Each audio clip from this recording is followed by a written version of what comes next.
हरियाणा में फतेहाबाद के टोहाना में धरना दे रहे किसानों और प्रशासन के बीच बातचीत नहीं सुलझने के बाद आज किसान राज्य के हर जिले के थानों का घेराव करने की घोषणा की है। उन्होंने टोहाना इलाके में 4 जिले के किसान पहुंचेंगे और 4 घंटे के लिए थाने का घेराव करेंगे। प्रदेश के बाकी जिलों में भी जिला स्तर पर किसान घेराव का मोर्चा संभालेंगे। इससे पहले किसान नेता राकेश टिकैत की अगुवाई में किसान थाने के सामने धरना दे रहे किसानों का कहना था कि या तो गिरफ्तार किसानों को छोड़ा जाए या उन्हें भी गिरफ्तार किया जाए।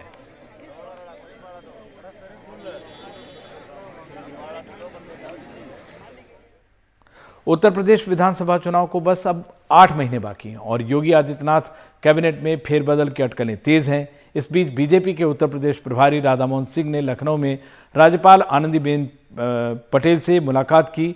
कुछ ही दिनों पहले राधा मोहन सिंह लखनऊ में भी थे। तब उन्होंने मुख्यमंत्री योगी आदित्यनाथ समेत कई वरिष्ठ नेताओं के साथ मुलाकात में राज्य सरकार के कामकाज की समीक्षा की थी।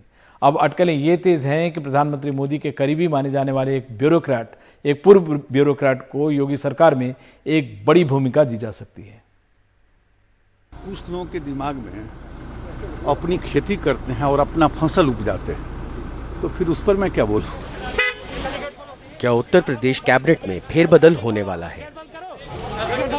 केंद्रीय कृषि मंत्री और बीजेपी के उत्तर प्रदेश प्रभारी राधा मोहन सिंह ने इसके जवाब में कहा, उनको पता नहीं। वो लखनऊ में राज्यपाल आनंदीबेन पटेल के साथ आधे घंटे की मुलाकात के बाद बाहर निकले थे। अभी हफ्ता भी नहीं गुजरा जब राधा मोहन सिंह बीजेपी के संगठन सचिव बीएल संतोष के साथ लखनऊ के दौरे पर आए थे। तब मुख्यमंत्री योगी आदित्यनाथ के साथ उन्होंने सरकार के कामकाज की समीक्षा की। उसी समय उन्होंने कई मंत्रियों और बीजेपी नेताओं के साथ भी अलग अलग मुलाकातें की। देखो, सीटें खाली हैं तो बहुत बड़ा सीट खाली नहीं है।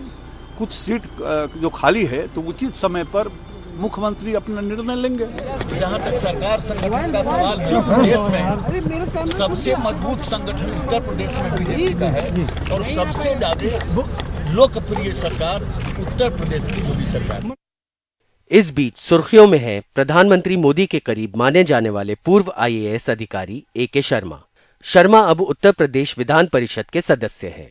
बीजेपी सूत्रों का कहना है कि उन्हें यूपी सरकार में बड़ी भूमिका देने की तैयारी है। कहा जा रहा है कि प्रधानमंत्री मोदी के निर्देश पर कुछ ही महीने पहले उन्हें यूपी भेजा गया। आते ही उन्होंने प्रधानमंत्री के चुनाव क्षेत्र वाराणसी में कोविड के संकट से निपटने की चुनौती को अकेले अंजाम दिया। शेष जो बच्चे वो भी शीघ्र हो जाएंगे।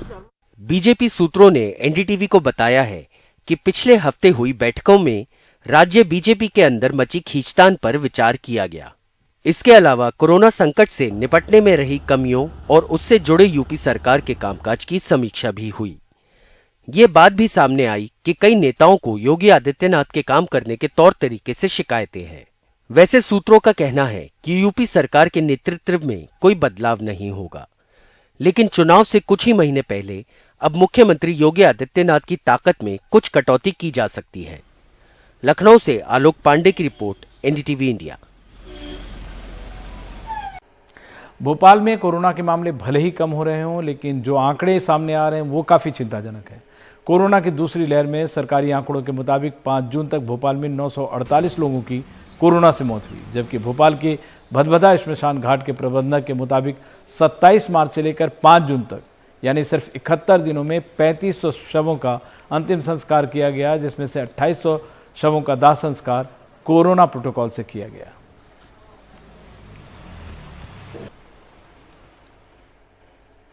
बिहार सरकार ने राज्य के तमाम जिलों में जो 121 टीका एक्सप्रेस वाहन भेजा, उसका लक्ष्य था ग्रामीण इलाकों में टीकाकरण अभियान तेज कर लोगों को टीका लगाने का, लेकिन लोग इस टीकाकरण अभियान से ज्यादा संख्या में नहीं जुड़ रहे हैं।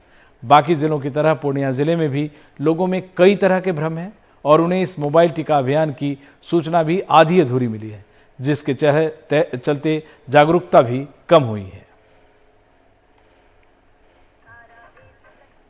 और अब बात असम की, जहां राज्य सरकार कोवैक्सीन की पहली डोज देनी फिलहाल उन्होंने बंद कर दी है दिल्ली की तरह ही, क्योंकि कोवैक्सीन की सप्लाई कम पड़ गई है। लिहाजा सरकार की प्राथमिकता उन लोगों को ये वैक्सीन देना है जिन्हें दूसरी डोज देने का समय आ गया है, लेकिन लोगों को दूसरी डोज मिलना भी मुश्किल हो रहा है। कई लोगों को दूसरी डोज लेने की मियाद भी निकल गई है। साफ तौर पर वैक्सीन को लेकर सरकार की रणनीति पर सवाल खड़े होते हैं। 47 साल के वशिष्ठ डेका टीके के लिए अपनी बारी का इंतजार कर रहे हैं। गुवाहाटी के इस टीकाकरण केंद्र में कोवैक्सीन मिल रही है और वो भी उन्हें जिन्हें दूसरी डोज देने का समय आ गया है। एक दिन में 100 ही लोगों को टीका लग पाता है क्योंकि राज्य में कोवैक्सीन की किल्लत है। डेका कहते हैं कि उनकी दूसरी डोज 2 दिन के अंदर लग जानी चाहिए, लेकिन 5 दिन से उनका नंबर ही नहीं आ रहा है। मुझे पहली डोज लगाए 43 दिन हो गए। पहले मैं सोनापुर के सेंटर में गया जहां वैक्सीन नहीं थी। फिर मैं कुछ दिन में यहां कोशिश कर रहा हूं। अब तक के पहले 100 में मेरा नंबर आया ही नहीं। सुबह 5 बजे से आया हुआ हूं। लोग ऐसे परेशान हो रहे हैं। असम के टीकाकरण की प्रक्रिया में कोवैक्सीन को लेके अब काफ़ी किल्लत का सामना करना पड़ रहा है। राज्य सरकार ने कोवैक्सीन के पहले डोज को बंद कर दिया है और राज्य सरकार की प्राथमिकता है ये है कि जो लोग कोवैक्सीन के दूसरे डोज के लिए उनको दूसरे डोज चाहिए उनको दूसरे डोज मिले, मगर लोगों को दूसरे डोज के लिए भी काफ़ी मुश्किलात का सामना करना पड़ रहा है। गुवाहाटी से 300 किलोमीटर पूर्व जोरहाट में दीपांकर सैकिया भी नाराज हैं। कोवैक्सीन की किल्लत के कारण उनके माता पिता की दूसरी डोज देने की मियाद निकल गई है। हमें अभी दूसरी डोज के बारे में कोई जानकारी नहीं दी गई है। हमने मुख्यमंत्री, स्वास्थ्य मंत्री और NHM के अधिकारी को भी टैग कर ट्विटर पर भी लिखा है, लेकिन अभी तक हमें पता नहीं क्या करें। कोविन स्टेटस का ये ग्राफ साफ दिखा रहा है कि असम में कई लोग, खासतौर पे वरिष्ठ नागरिक, कोवैक्सीन की दूसरी डोज की मियाद पार कर चुके हैं, लेकिन डोज नहीं मिली। चिंता ये है कि उम्र दराज लोग कोरोना संक्रमण के प्रति ज्यादा संवेदनशील हैं। मुझे किडनी की बीमारी है। 27 अप्रैल को मैंने कोवैक्सीन की पहली डोज ली। आज 39वां दिन है। मैंने बोगाई गांव के हर सेंटर में कोशिश कर ली, आसपास के जिलों में भी गई, लेकिन कहीं दूसरी डोज नहीं मिल रही है।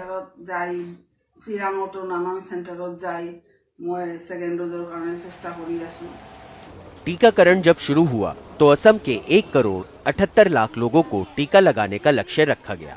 आज की तारीख तक सिर्फ 19.30% यानी 34,36,000 लोगों को ही टीका लग पाया है।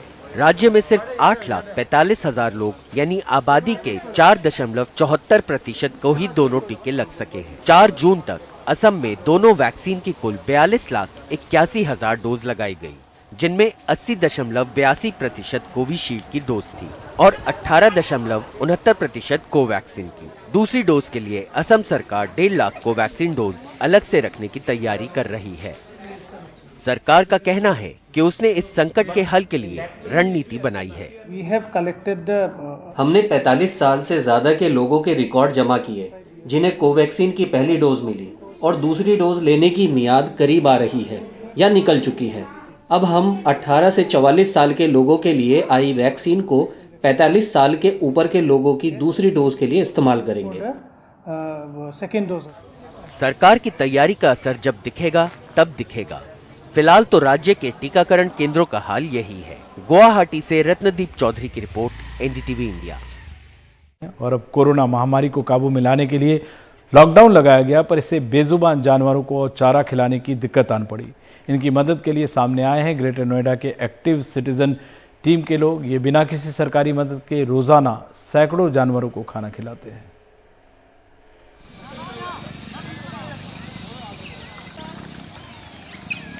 ऐसा नजारा शायद आपने कम ही देखा हो। गाड़ी आते ही बंदर और कुत्ते उसकी ओर लपक पड़ते हैं। लोग उतरकर बंदर को प्रेम से केला देते हैं, कुत्ते को दूध पिलाते हैं, गाय को चारा खिलाते हैं, तालाब में बतख और मछली को ब्रेड का टुकड़ा देते हैं। ये सभी किसी के पालतू जानवर नहीं हैं। लॉकडाउन में सब कुछ बंद हो गया तो इनके भूखे मरने की नौबत आ गई थी।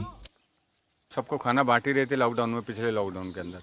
फिर हमने देखा कि क्योंकि हमारे ये जीव जंतु हैं, इनकी भी बेचारे खाना वाना, क्योंकि मार्केट बंद थे, बाजार बंद थे, तो कहाँ से इनको मिलाया जाए, क्योंकि इतने भी हाइपर होते जा रहे थे, भूखे थे, लोगों को तंग करने लगे, बच्चों को काटते थे। तो फिर हमने कहा यार इनको खाना खिलवाया जाए। ऐसे ही बेजुबानों की मदद के लिए ग्रेटर नोएडा की एक्टिव सिटीजन टीम के लोग सामने आए। पिछले साल लॉकडाउन का अनुभव इस बार और काम में आया। तब भी बेजुबानों की ऐसे ही मदद की गई थी। नतीजा जानवर भी किसी तरह का डर छोड़कर खाने के लिए ऐसे आने लगे जैसे कब से जानते हो। ये देखो, जब हम शुरू में आए थे हम इनसे डरते थे और जैसे खिलाते गए सहज सहज तो वैसी एक जैसे दोस्ती सी हो जाती है। इनको हमारी पहचान होगी और ये हम सुबह को 7 बजे आया करते थे और सुबह को हमारा सारा इंतज़ार करते थे खड़े होकर के। तो हम रोज़ जो गौ माता और नंदी है उनके लिए चारा, और जो बंदर है उनके लिए केला, और जो डॉगी है उनके लिए दूध, और बत्तखों के लिए ब्रेड वगैरह ये सारी चीज़ें यहाँ पे हम खिलाया करते थे ला करके। तालाबों की मछलियों और बत्तखों का भी ख्याल रखा गया है, सब बिना किसी सरकारी मदद के दरकार के। देखिए, हम लोग जो भी यहाँ पे ये खर्चा होता है हमारा डेली का प्रत्येक दिन का, तो ये सब लोग हम जितने भी सामाजिक कार्यकर्ता हैं आपस में कंट्रीब्यूट करके ही करते हैं। ना हमें किसी गवर्नमेंट से कोई फंड मिलता है, ना यहाँ की अथॉरिटी से कहीं कोई सपोर्ट मिलती है। हम लोग अपनी पॉकेट से कंट्रीब्यूट करके करते हैं। हमारा किसी राजनीतिक पार्टी से कोई लेना देना नहीं है। समाज के हर वर्ग के लोग इस आपदा में ऐसे ही निस्वार्थ भाव से सामने आए हैं। ये मिसाल है कि जब सिस्टम चरमरा जाते हैं तो उसे संभालने के लिए जनता के बीच से इसी तरह हीरो निकलते हैं।